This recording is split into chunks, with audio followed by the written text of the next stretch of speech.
Masayang nakihataw sa isinagawang dance fitness activity ng Regional Police Community Affairs and Development Unit ng NCR ang mga gurong mag-aaral at faculty staff ng Immaculada Concepcion College sa Caloocan City.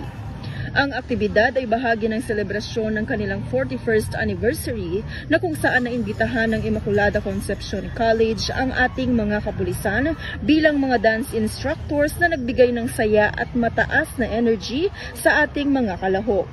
Bibong-bibo na nakisayaw at nakiindak ang mga estudyante na naging dahilan ng kanilang umaapaw na kaligayahan. We thank you for your participation, and lahat po ng mga estudyante ng Immaculada Concepcion ay well participated po. And thank you po kasi mas naging manageable po yung aming 41st anniversary po. Thank you po. Lubos naman ang pasasalamat ng pamunuan ng nasabing paaralan sa mga kapulisan sa paghahatid ng libreng serbisyo na nagbigay ng inspirasyon sa mga kabataan na gusto ding maging mga pulis. Maraming salamat sa PNP Dance Group, ha. Grabe, pinawisan ako dun sa Zumba natin, ha.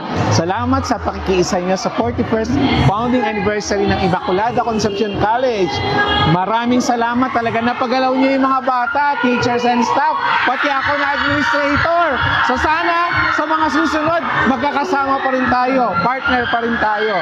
Thank you, PNP Dance Group! Layunin nitong palakasin ang ugnayan ng pulisya at komunidad, lalo na sa mga kabataan para sa isang maunlad at maayos na bansa.